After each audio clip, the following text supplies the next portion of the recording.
बिस्मिल्लाहिर्रहमानिर्रहीम। नाज़रीन अस्सलाम वालेकुम, मैं हूँ इमरान वसीम।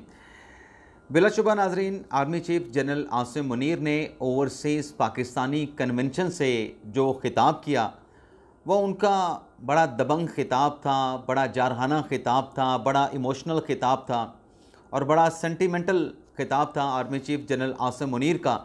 लेकिन इस तकरीर के बाद, उनके इस ख़िताब के बाद ये क्यों कहा जा रहा है और किसकी जानिब से कहा जा रहा है कि हमारे जो वज़ीर ख़जाना हैं इसहाक़ डार साहब, उनको सारी रात नींद नहीं आई। तो ये क्या मामला है, क्या ख़बर है, क्या डिटेल है, एक तो इस हवाले से आप देखने वालों को अपडेट करेंगे। इसके अलावा नाज़रीन, सुप्रीम कोर्ट से एक बड़ी अहम ख़बर है। जस्टिस मंसूर शाह साहब के हवाले से इस्लामाबाद हाई कोर्ट के ख़त लिखने वाले 5 जजेस को एक बड़ा झटका लगा है। शहबाज गिल साहब भी रडार पे आ गए हैं, उनका घेरा तंग हुआ है। कुछ और भी अहम हैपनिंग्स हुई हैं, डेवलपमेंट्स हुई हैं, उनकी डिटेल भी आगे चल के आप नाज़रीन के साथ हम शेयर करेंगे। लेकिन व्लॉग का आगाज़ करने से पहले आपसे दरख्वास्त है कि चैनल को सब्सक्राइब कर लें, बेल आइकॉन का बटन प्रेस करें, वीडियो पसंद आए तो इसे लाइक और शेयर ज़रूर करें। सबसे पहले नाज़रीन बात कर लेते हैं, आज इस्लामाबाद में तूफ़ानी बारिश हुई। जुड़वां शहरों में तूफ़ानी बारिश के साथ साथ शदीद ज़ालाबारी भी हुई है। ओले पड़े हैं और ओले पड़ने की वजह से जो घरों से बाहर खड़ी जो गाड़ियां थीं, रोड्स पर जो चलने वाली या जो पार्किंग में खड़ी गाड़ियां थीं, उनकी विंड स्क्रीन टूट गई। आगे वाले शीशे भी टूट गए, पीछे वाले शीशे भी टूट गए और इतने बड़े बड़े ये बर्फ़ के ओले थे कि अगर किसी का शीशा नहीं टूटा तो उसकी जो गाड़ी है, उसके जो बोनट है या जो छत है, उसके ऊपर जो है वो निशान पड़ गए हैं, डेंट पड़ गए हैं। तो अल्लाह ताला से हम सब रहमत की बारिश की दुआ करते हैं कि हमेशा बारिश जो है वो रहमत की बारिश होती रहनी चाहिए। तो आज जो अल्लाह ताला ने बारिश जो की वो तूफ़ानी बारिश, और तूफ़ानी बारिश के साथ जो ज़ालाबारी का जो तूफ़ान था, उसके नतीजे में लोगों का बहुत नुकसान हुआ है। तो रहमत की बारिश की जगह पे आज ये ज़ालाबारी और तूफ़ानी बारिश जो है वो लोगों के लिए ज़हमत बन गई है। अल्लाह ताला जो है वो अपनी रहमत करे। अल्लाह ताला जो है वो लोगों को जो परेशानियां हुई हैं उन परेशानियों से निकाले, आमीन सुम आमीन। अब नाज़रीन बात कर लेते हैं पहले तो इस्लामाबाद हाई कोर्ट के हवाले से। एक तो नाज़रीन जो हमने आपके साथ ख़बर शेयर की थी कि जो 5 जजेस का जो ख़त है और उस ख़त के मामले पे जो सेनेटरी आमिर फ़ारूक साहब ने डिटरमिन की थी और फिर सुप्रीम कोर्ट में ख़त लिखने वाले 5 जजेस ने एक पटिशन दायर की थी। उन 5 जजेस की, जिसमें मोहसिन अख्तर कियानी साहब, बाबर सत्तार साहब, तारिक महमूद जंगीरी साहब, समन रिफत इम्तियाज़ साहब और उसके साथ साथ जस्टिस सरदार इजाज़ इसाक़ खान शामिल थे। अब उन जजेस की जब ये पटिशन सुप्रीम कोर्ट में दायर हुई तो इस्लामाबाद हाई कोर्ट बार के जो उस वक्त के सदर थे, जो कि अब सदर नहीं रहे, Islamabad high court bar association के आज़ाद साहब थे। आज़ाद साहब ने एक पटिशन सुप्रीम कोर्ट में दायर कर दी जजेस के ट्रांसफ़र पे के मामले पे। ये पटिशन नाज़रीन रियासत आज़ाद साहब ने उस रोज़ दायर की जब उनकी मियाद ख़त्म हो चुकी थी as a president Islamabad high court bar association. और जिस रोज़ ये पटिशन सुप्रीम कोर्ट में दायर हुई, उस रोज़ सुप्रीम कोर्ट में दायर हुई, उसी रोज़ Islamabad high court bar association के नए इलेक्शन भी हो रहे थे। तो मैंने उसी रोज़ ये क्वेश्चन किया था कि जब आपका टेन्योर ख़त्म हो चुका है और नया इलेक्शन होने जा रहा है, नए सदर को इस्लामाबाद हाई कोर्ट के वकला मुंतखब करने जा रहे हैं, तो फिर ये पटिशन आप जो दायर कर रहे हैं, इसकी लीगल सेंटिटी क्या है? क्या आपने पर्सनल कैपेसिटी में फ़ाइल की है या फिर आपने Islamabad high court bar association के सदर के तौर पे दायर की है? तो आज तो एक डेवलपमेंट तो ये हुई है कि 5 जजेस की दरख्वास्तों पर जो कल सुप्रीम कोर्ट का 5 रुकनी आइनी बेंच समाअत करने जा रहा है, उस समाअत से पहले एक तो इस्लामाबाद हाई कोर्ट बार ने अपने वकील एडवोकेट ऑन रिकॉर्ड से कह दिया है कि हमारी साबिक सदर की तरफ से दायर की गई दरख्वास्त आप वापस ले लें। हम ये जजेस के ट्रांसफ़र का मामला जो है इसको सुप्रीम कोर्ट में कंटेस्ट नहीं करना चाहते, सुप्रीम कोर्ट में इसको एजिटेट या इसको चलाना नहीं चाहते। तो इस्लामाबाद हाई कोर्ट बार, जिनके अपने जजेस का मामला था, जिस पर रियासत अली आज़ाद साहब ने बड़ी कंपेन भी चलाई, बड़े एहतजाज भी किए, बड़े मीडिया पे बयानात भी दिए, अब वही इस्लामाबाद हाई कोर्ट बार है और वो आज़म नज़ीर तारड़ साहब का ग्रुप भी नहीं है। लेकिन बार ने इंडिपेंडेंटली फ़ैसला किया है कि हम ये पटिशन वापस लेंगे और इस हवाले से रिटर्न जो अथॉरिटी लेटर है वो भी अपने वकील को भिजवा दिया और सुप्रीम कोर्ट में इस सिलसिले में पटिशन विड्रॉल की एप्लीकेशन भी दायर कर दी गई है। लेकिन इसके साथ साथ नाज़रीन, वफाकी हुकूमत ने भी अपना जवाब कल की समाअत से पहले सुप्रीम कोर्ट में जमा करवा दिया, जिसमें यह कहा गया है कि तमाम दरख्वास्तें जो कि सरफराज डोगर साहब के तबादले के खिलाफ, जस्टिस खादम हुसैन के तबादले के खिलाफ, जस्टिस मोहम्मद आसफ के तबादले के खिलाफ जितनी भी दरख्वास्तें दायर की गई हैं, ये दरख्वास्तें नाकाबिल समाअत करार दे के इन दरख्वास्तों को खारिज किया जाए।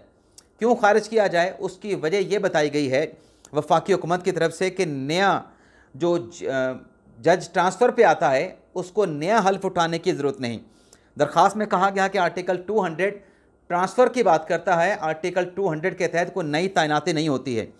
और इसमें यह भी कहा गया वफाकी हुकूमत ने कि ये आइन में कहीं नहीं लिखा कि ट्रांसफ़र पर आने वाला जो जज है उसकी तैनाती आर्जी होती है। आर्जी का लफ्ज़ कहीं कॉन्स्टिट्यूशन ऑफ पाकिस्तान के किसी आर्टिकल के सब्स क्लॉज में इस्तेमाल नहीं किया गया। और फिर यह भी कहा गया है कि जजेस के ट्रांसफ़र से अदालती कार्रवाई में जो है शफाफियत आएगी और अदालती कार्रवाई भी किसी तरीके से मुतासर नहीं होती है। और इसमें यह भी कहा गया है कि सदर का जो अख्तियार है वो जजेस के ट्रांसफ़र का महदूद है। असल जो अख्तियार है जजेस के ट्रांसफ़र के हवाले से वो चीफ जस्टिस ऑफ पाकिस्तान का है, मुतलका हाई कोर्ट के चीफ जस्टिस का है। और जिस जज ने ट्रांसफ़र पर एक हाई कोर्ट से दूसरी हाई कोर्ट में जाना है उसकी रजामंदी शामिल है, तो सदर का अख्तियार आर्टिकल 200 के तहत जजेस के तबादले के हवाले से लामहदूद नहीं है। और इसमें यह भी कहा गया है कि ये जो जजेस का ट्रांसफ़र हुआ है इसमें जो एक्चुअल प्रोसीजर है तमाम का तमाम प्रोसीजर फॉलो किया गया है। कहीं पर भी जो प्रोसीजर है उसको जो है वो ना ही बाईपास किया गया है, ना उसकी किसी किस्म की कोई खिलाफ वर्जी की गई। तो लिहाजा ये तमाम दरख्वास्तें जजेस के ट्रांसफ़र के ख़िलाफ़, डोगर साहब के ख़िलाफ़, खादम हुसैन के ख़िलाफ़ और जस्टिस मोहम्मद आसफ के ख़िलाफ़ तमाम दरख्वास्तें खारिज की जाएँ। तो देखते हैं कल सुप्रीम कोर्ट का 5 रुकनी बेंच इस केस की समाअत करेगा, तो इसमें फ़र्दर ये जवाब आने के बाद, इस्लामाबाद हाई कोर्ट बार की तरफ से पटिशन वापस लेने के बाद, विड्रॉल करने के बाद कल प्रोसीडिंग आके कैसे बढ़ती है।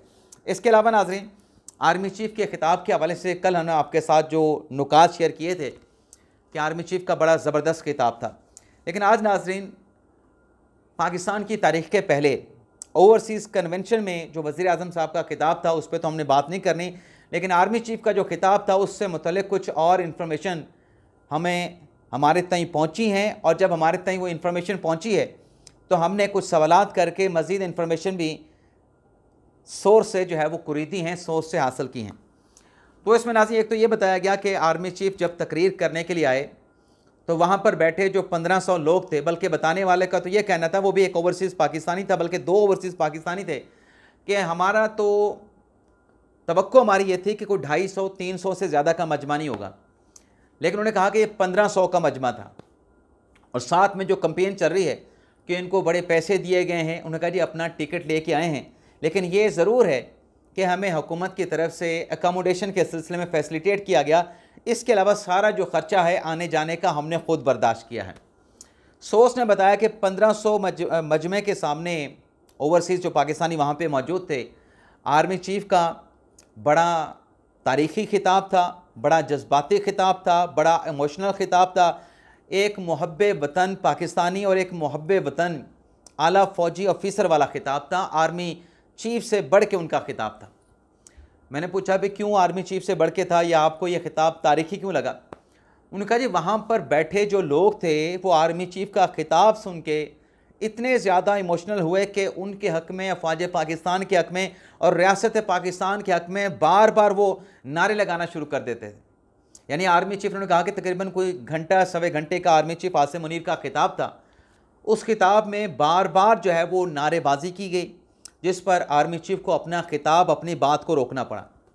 मैंने उनसे पूछा कि एक नारा ऐसा कि मुनफरिद जो आपको लगा हो बता दें आर्मी चीफ़ के हक़ में या फ़ौज पाकिस्तान के हक़ में। तो बताया गया कि वहाँ पे नारा ये लग रहा था कि तेरा वीर मेरा वीर आसिम मुनीर आसिम मुनीर। मैंने पूछा हो सकता है कि अपने बंदे बिठा के नारे लगवाए गए हों? तो उस बंदे ने बताया, ओवरसीज़ पाकिस्तानी ने बताया कि हमें पता है कि कौन कौन से बाहर से आए थे, वो सारे ओवरसीज़ पाकिस्तानी थे। पूरा का पूरा मजमा यही नारे लगा रहा था, इक्का दुक्का बंदा तो वहाँ पे नारा नहीं लगा रहा था। और फिर उस बंदे ने ये भी बताया कि जितना वहाँ पे प्रोटोकॉल ओवरसीज़ पाकिस्तानियों ने नारेबाजी के ज़रिए आर्मी चीफ़ आसिम मुनीर को दिया है, उन्हें कहा जी मेरा ये मानना है या मेरा ये एनालिसिस है कि कल के इस खिताब के बाद आर्मी चीफ़ और उनको जो अप्रिशिएट किया गया, उनकी तकरीर को जो पजीराई मिली, उन्होंने कहा जी मैं कह सकता हूँ, मेरी राय है कि वज़ीर ख़ज़ाना इसहाक़ डार साहब जो कि वहाँ पे मौजूद थे, उनको नींद नहीं आई होगी। मैंने पूछा जी इसहाक़ डार साहब को क्यों नींद नहीं आई होगी? उन्होंने कहा बस ये आप ना पूछें। मैंने कहा वहाँ पे वज़ीर आज़म शहबाज शरीफ साहब भी मौजूद थे। उन्होंने कहा जी वज़ीर आज़म शहबाज शरीफ साहब तो एक अनोखे किरदार हैं, एक बड़ी ज़बरदस्त शख्सियत हैं, उनको पता है कि लोगों को साथ लेके कैसे चलना है।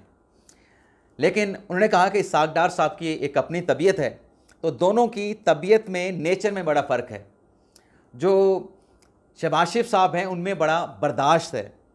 इसहाक़ डार साहब जो हैं वो जज्बाती हो जाते हैं, गुस्से हो जाते हैं या नाराज़ हो जाते हैं। उन्होंने कहा जी मेरा अंदाज़ा ये है कि इसहाक़ डार साहब को नींद नहीं आई होगी जितना उनकी तकरीर को, आर्मी चीफ की तकरीर को पजीराई दी गई ओवरसीज़ पाकिस्तानियों की तरफ से। उन्होंने कहा जी तारीख़ी इंटरटेन किया गया, सराहा गया आर्मी चीफ की तकरीर को। और कल के नाज़रीन जो आर्मी चीफ की तकरीर है उसमें एक बात जो की गई कि जो अफ़वाज पाकिस्तान में बगावत को हवा देता है वो मुल्क का दुश्मन है। अब 9 मई को क्या हुआ था? एक ही वक्त में, एक ही दिन में मुल्क भर के तकरीबन तमाम अज़ला में अफ़वाज पाकिस्तान के असासों को, इमलाक को टारगेट किया गया। और इस 9 मई के बारे में भी कहा जाता है कि यह फ़ौज में बगावत करवाने की एक कोशिश थी। अब आर्मी चीफ ने खिताब में कहा कि बगावत को जो हवा देता है वो मुल्क का दुश्मन है। अब नाज़रीन अगर फ़ौज में बगावत हो जाए, क्यों कहा जाता है कि वो मुल्क दुश्मनी हो गई? क्योंकि एक डिसिप्लिन फ़ौज में जब एक मरतबा बगावत हो गई तो रास्ता खुल जाएगा। डिसिप्लिन फ़ोर्स अनडिसिप्लिन हो जाएगी और उस फोर्स ने जिस डिसिप्लिन के ज़रिए मुल्क का दिफा करना है, जब उसका अपना डिसिप्लिन नहीं होगा वो फ़ौज मुल्क का फिर दिफा क्या करेगी? वो तो अपने अंदरूनी इख्तलाफात की नज़र होकर रह जाएगी, जैसे आजकल पाकिस्तान तहरीक इंसाफ का हाल है। तो बिल्कुल logically army chief Asim Munir Shah साहब ने बिल्कुल दुरुस्त बात की है। दूसरी उन्होंने बात की आर्मी चीफ ने कि जिस मुल्क में इदारे आइन के मुताबिक काम करें वही हार्ड स्टेट होती है। बिल्कुल सही बात की। कानून और आइन की हुक्मरानी से ही मुल्क में कानून की बालादस्ती भी होती है, आइन की बालादस्ती भी होती है और दोनों की, आइन और कानून की हुक्मरानी भी होती है। मैं सिर्फ इतना बात कहता हूँ कि अगर सिर्फ ट्रैफिक रूल्स के हवाले से, ट्रैफिक कवानीन के हवाले से भी अगर जो मुतलका पुलिस के इदारे हैं, जो सिक्योरिटी के इदारे हैं, सिर्फ ट्रैफिक के कवानीन पे अमल दरामद करवा लें तो आधी हार्ड रियासत तो आप सिर्फ इसी से बना लेते हैं। या फिर जो ट्रांसपोर्ट से जुड़े जो मामलात हैं, पब्लिक ट्रांसपोर्ट और निजी ट्रांसपोर्ट, उससे मुतल्लिक़ कवानीन पे अमल दरामद करा लें, तब भी आपके आधे मसाइल हल हो जाएंगे। लोगों को पता चल जाएगा कि हमने आइन और कानून है क्या और उसको फॉलो कैसे करना है। तो हार्ड रियासत का आगाज़ तो मैं कहता हूँ यहाँ से भी करें, पुलिस स्टेशन से भी करें, छोटी छोटी बातों से करें।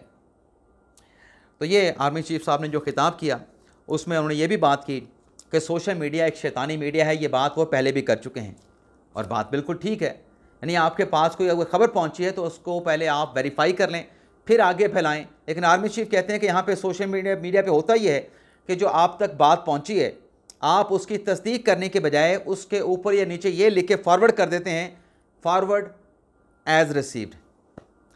तो अगर वो गलत खबर थी, प्रोपोगंडा था, कंपेन थी, उसको फॉरवर्ड तो आपने कर दिया ना, आपने तस्दीक की, और जितने लोगों के पास आपने भेजा उनमें से न जाने कितने उसकी तस्दीक नहीं करेंगे और फिर उसको आगे फॉरवर्ड कर देंगे और फिर ये सिलसिला आगे चलता रहेगा। तो आर्मी चीफ का जो खिताब था उस पर उन्होंने मेला लूटा और उनकी तकरीर पे उन्हें खूब जो है वो सराहा गया। इसके अलावा नाजरीन, मंसूर शाह साहब के हवाले से जो पिछले दिनों एक वो कार्रवाई चली कंटेम्प्ट ऑफ कोर्ट की, उस कंटेम्प्ट ऑफ कोर्ट कार्रवाई में उनके साथ थे जस्टिस अकील अब्बासी साहब। तो अकील अब्बासी साहब को भी उस धड़े से जोड़ा गया कि वो मंसूर शाह साहब के धड़े में हैं और याह्या फरीद साहब के धड़े में नहीं हैं। अब नाज़रीन ये पता चल रहा है कि जो कल 17 अप्रैल को जुडिशल कमीशन का इजलास होने जा रहा है उसमें एक नाम तो बाक़िर नजवी साहब का हो सकता है कि वो कॉन्स्टिट्यूशन बेंच के लिए नामज़द हो जाएं। दूसरे जो जज हैं उसमें सबसे जो फेवरेट बताए जा रहे हैं वो बताया जा रहा है कि जस्टिस अकील अब्बासी साहब को भी कॉन्स्टिट्यूशनल बेंच का हिस्सा बनाया जा सकता है और वो बन भी जाएंगे और वो फेवरेट भी हैं। अगर नाज़रीन ऐसा होता है तो फिर ये तो एक तरीके से जो एक असेसमेंट, जो अंदाजे, जो मफरूज़े बनाए गए कि फ़लाँ जज फ़लाँ के धड़े में है, फ़लाँ जज फ़लाँ धड़े में शामिल है, तो फिर अकील अब्बासी साहब तो फिर इधर कॉन्स्टिट्यूशनल बेंच वाले धड़े में आ जाएंगे। तो ये भी एक बातें कल के जुडिशल कमीशन के इजलास के हवाले से की जा रही हैं। इसके अलावा नाज़रीन, शहबाज गिल साहब जिनकी शिकायत की गई बानी तहरीक इंसाफ इमरान खान को कि उनका जो रवैया है उसकी वजह से उन्हें पीटीआई की कोर कमेटी से और सियासी कमेटी से निकाला जाए, लेकिन बानी तहरीक इंसाफ इमरान खान ने यह कहा है कि फ़िलहाल शहबाज गिल को इन दोनों कमेटियों से निकाला ना जाए, लेकिन उनको इन कमेटियों के इजलास में मदऊ भी ना किया जाए। इस मौके पर अगर शहबाज गिल को निकाला गया तो पैगाम अच्छा नहीं जाएगा। यानी खबर यह है कि शहबाज गिल साहब रिडार पे आ चुके हैं, लेकिन उनके खिलाफ हतमी एक्शन लेने के लिए मुनासिब वक्त का इंतज़ार किया जाएगा बानी तहरीक इंसाफ इमरान खान के हुक्म के मुताबिक, उनके डायरेक्शन के मुताबिक। तो ये था नाज़रीन आज का हमारा वीडियो लॉग। आपसे इजाज़त चाहते हैं। अल्लाह ताला हम सब का हामी नासर अपनी दुआओं में याद रखिएगा। अल्लाह हाफ़िज़।